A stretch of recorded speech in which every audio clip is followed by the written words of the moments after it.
Hi, everybody. Corrie Thorne, spiritual healer, coming in to do my weekly vlog. This is for the last week of February into the early or the last few days of February. We're working into the full moon energy. Coming up, it's a full moon in Virgo, all the way into the first week of March. This is an energy forecast reading, is what I'm doing. So I'm channeling through the energy that we have all been experiencing. Well, you're all going to experience it differently.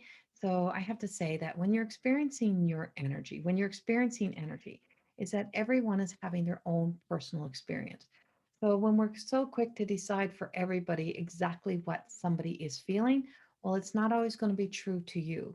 And so there's a lot of truth. But what I'm getting with this week, and I got expecting miracles, and my card that came with this for me was from my deck of the Everyday Goddess Oracle cards and the Everyday Miracle. And she has no name, it's she is. And so it is that she is. You get to decide. And so it looks differently now because these are just beta testing. So she is, and this is the beautiful she is. And she is everything. She's nothing, she's everything. And what came to me as I was actually brushing my teeth this morning was, I'm not a lefty, I'm not a righty, I'm a center. And so it's like when we get caught in our extremes and when we get so caught up in our desires, is that it pulls us so far away from self. We get so far away from home that we have to find our way back again. We find ourselves doing things, reacting, responding away from what our core values would have been. So I this week also experienced another wonderful experience, of course, again, an attack on my soul, on all of who I am and how I live in my connection to God and to being able to channel through the energies of Jesus, which I believe we all can. Um, I've taken many trainings over the years of understanding my connection to Jesus and to Mother Mary.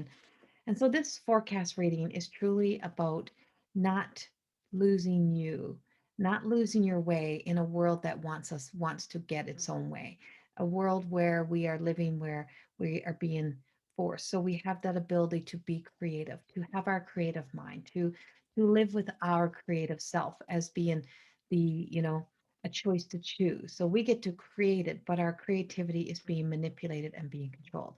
So even you can create your world, but I'm going to manipulate and control it by dangling things in front of you that's going to make you have to choose my way.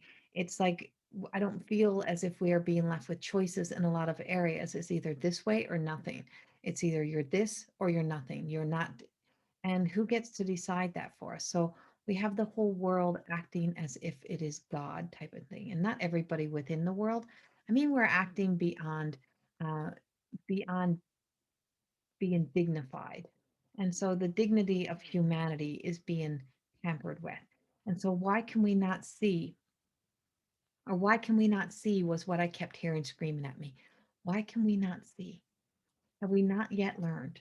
If we have not learned from Hitler, if we have not learned from great, you know, catastrophic experiences or uh, education that or history that we have seen where in slavery and those things where we have seen somebody decide that they are so much better than one other person.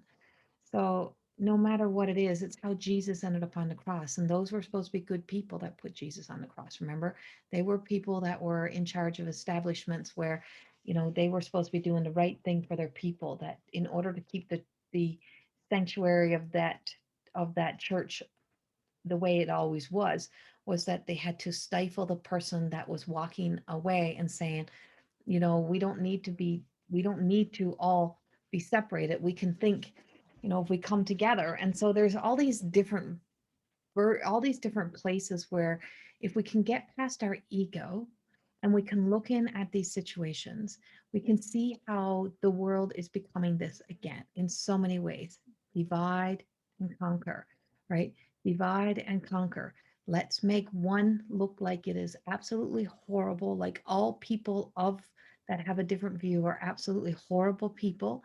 And then we can get everyone to follow the so-called word of what we believe to be the right world for us to live in.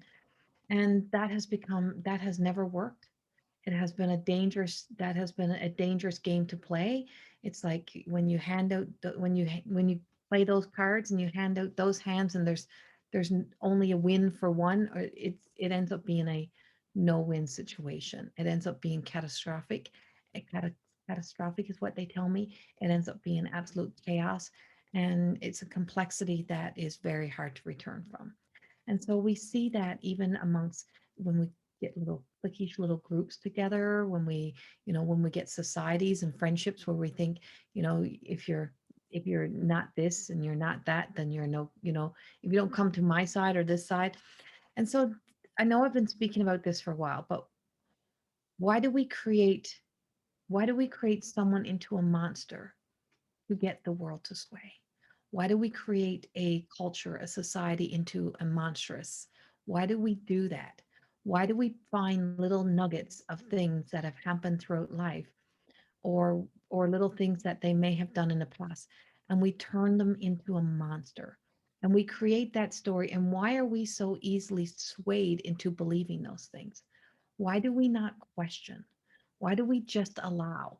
And that's what we're telling you this week, is that the everyday miracles start to happen when we're willing to believe in something a little bit more than what we've been experiencing, or that there's possibly another way. And so when we no matter how much somebody has judged us, when we choose to walk our way. So this week's attack on me was about calling me a witch. Great. All we need is more witch. So this man proclaimed to tell me what a great, great man of God he was, because he knows the scriptures, because he reads the scriptures, because he reads them how he wants to perceive them. So in the same breath, this same person was very upset over, how we're being shut down and closed in, and how we can't go to church and can't do those things, and how that's being, they're being picked on and they're being segregated, all of this conversation that he did not want. He was so quick to lay that judgment upon me. So a friend of mine sent me an amazing quote, and I don't know who wrote the quote. It's not my quote, but it's like, why are we not looking at, why why is the witch the bad person? If you look back through history and look at burning the witch on the stakes and taking these people that they called witches, they claimed to be witches because they didn't conform, or they had a different way. They were doing something that we couldn't understand. They were believing, they were doing the invisible. They were believing in the invisible. Well, we can't see God either, right? We can't see that. We have scriptures that were written by somebody, and then we follow them. And so we're not willing to look beyond the word and to take it in a different way. And so, anyway, when I read this quote, it was about, you know, how come we look at the witch as the problem, but we don't look at the person burning them at the stake as the problem? How come we don't see that as an issue? What, how easily are we corrupted and our minds corrupted, that because you hide behind the name of doing it for the highest good, or because you're doing it for the better good of everybody, why do we not look at that? And that is such a powerful truth. How could we have a claim to fame, to be good people, to be great people, that I can cancel you out, that I can do this, I can burn you at a stake because I'm doing it for the best, for the better good? And and so many could have stood around and watched that, cheered it on, because they labeled that one person, that one group, that one culture such a bad culture. So put that into perspective of everything in our lives, right down to, I mean, we're very aware of the slavery, and slavery doesn't just happen in one culture, like it's in one race. It happens all over the world, including child labor. So we can buy a product and we can support that company, and that company can give to organizations, and that company can keep saying, we're doing what's best for the highest good. We keep giving money to put water in places, where there's no water. We give to people in our own world and in our own countries, but in the same breath, the slavery of child labor, we don't want to look at that. We don't want to see that. As long as I'm getting what I want, as long as I'm getting what I need. And it's everywhere. It's right down to shutting down resources and just stop it, just cancel it, just stop doing that. And then it's, let's be on this other side. So everyone that we turn into a monster, everything that we create into a monster, everything that becomes that, or when we become a monster ourselves, when the worst of us comes forth, when the worst of us comes forth because we're so in our fears and our insecurities, and we start to believe, we start to trick our mind that our imagination and our fantasy self can go to that place that everybody is against us, everybody is mean people, everybody needs to be, it's like diluting our world, that we're going to be bad people if we don't. Do we not see the bigger picture here? Because there's something beyond that we need to start looking at, and that is humanity. When the worst of humanity is glorified as the best of humanity, we have a serious issue. And that's the energy this week. When we talk about, the collective energy, and we manipulate it to see sunshine and butterflies when it's not, because we want the whole world to fall into what we don't want to have to face, our own reality. And there's a truth that channels through when I channel through these messages, that we have an opportunity today, that we have a chance today, that we have a chance to be a much better human race. Because what we're doing is the biggest problem that we have, is that we are disconnecting the human race. When I seen a little pod thing being advertised, and whether it's a joke or it's real, and my skin started to shiver, so that I don't have to be inconvenienced to carry a child. I'll incubate it in a in a little pod, or that when we're creating a taxi, a cab, so that we don't have to have drivers no more. So now we don't have to have any human connection, that we can just let these things go and go on their own. What are we becoming? How much do we hate our neighbors, hate our mirror reflection of us? How much are we starting to dislike the human connection? How much are we making it so that that's the biggest virus, is that being next to somebody is a deadly thing, that we're going to isolate ourselves and we're only going to see ourselves in a computer screen, that we're going to get into it, we have no human conversation, that we don't connect as humans. And we're going to make that our new world, that we're going to have these little bubbles. And as long as you don't make me feel uncomfortable, I'm going to create my new comfort and I'm going to live in that. And that's going to be the new world. Dignity. Humanity needs to return to dignity. We didn't come here to be farther away from our partner, from our people. We came here to come together. We came here to learn how to work together, to be together, to learn how to healthily live off of what was provided for us. All of resources on earth was given to us for us to be able to learn how to live healthy off it, and not for us to disconnect further. We are getting further and further away from what our world is supposed to be, and we are not doing what is best for humanity. Because what is best for humanity is a hug, is to feel love, is to power up through being able to see through each other's eyes, to say, I see you. I see your hurt. I see your pain. I see what we're doing to each other. So when I see somebody, like, I'm going to use, for example, I'm going to use an example, like the actress Gina this week that was canceled out and fired. This was kind of the statement she was making. This was her message. And she's many messengers are trying to speak this. And what happens? Canceled, canceled. So you'll leave people without jobs. You'll see people go without, like you would starve them out, deprive them. Don't matter what, as long as we are being left with being more separated in humanity. So dignity is huge. Unlocking the power of love instead of the love of power is huge. That's our message. And this is not really a joyful little happy little vlog of the week, but we do this within our own lives. We do this to ourselves. Where do I make my own self out to be such a monster because I start to believe something? I did that to me. I did that to me for a long time because somebody judged me and I ripped myself apart to discover and find out, was I possibly that bad of a person?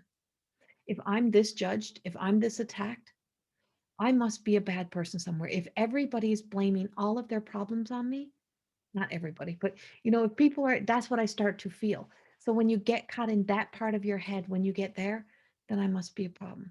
If when they come around us, so you start to create your problem, you start to become the problem, you are the problem.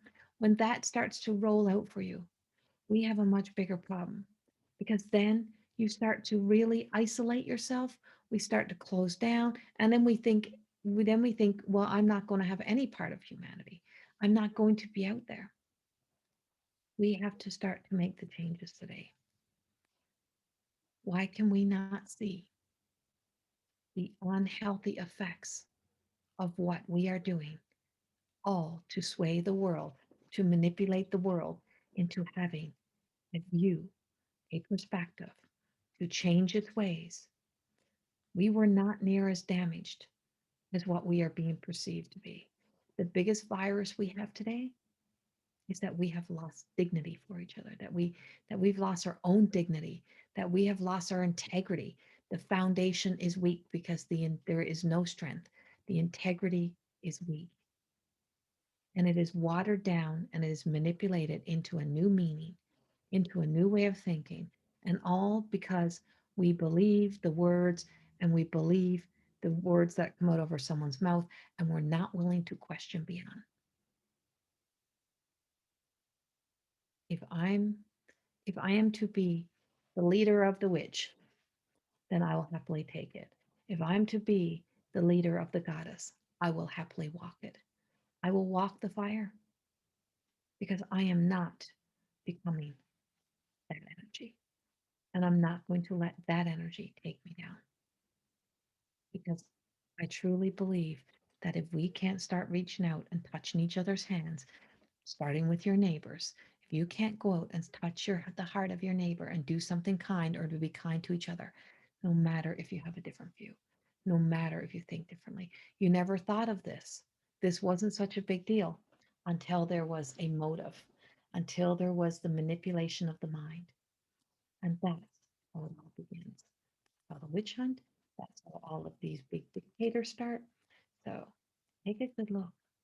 What is ruling your life? What thought is still controlling you? What thought, what old past history are you still allowing to have ownership over you?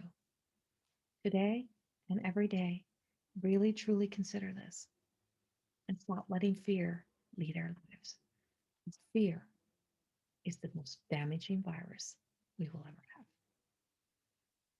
So today and every day, I can tell you, I walk with the holies. I live with the holies and I hold on to faith. And in that faith, I truly believe everyday miracles are starting to happen. Because everyday miracles, people are starting to wake up, not woke, starting to wake up to question, starting to wake up to question that something of this does not feel right.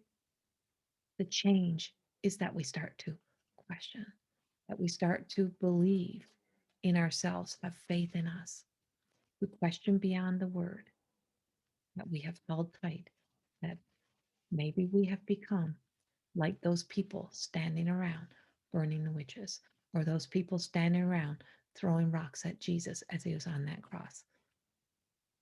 It's those people who marched the people in to be crucified, sacrificed, all for the so called highest good of a corrupt mind, of an ill mind. Let's not sway the world. Let's come back to center. Let's balance the world. It is time for us to balance our lives, to get back to our hearts and out of our heads. And that's the message of today. Mm. Love you all. Thank you for staying with me through this crazy energy. I know it's crazy. I know it's going to get better. I know there's changes, but this is the truth. To what I receive. Not might not be the truth for you. You don't have to accept this as your truth. I'm not saying it's for all. I'm saying this is the message they give me. And I don't sway from the messages. I trust they are what they are. I can't pretty them up. So I hope it resonates with you. Hope somewhere it connects to your heart. Much love. Bye bye.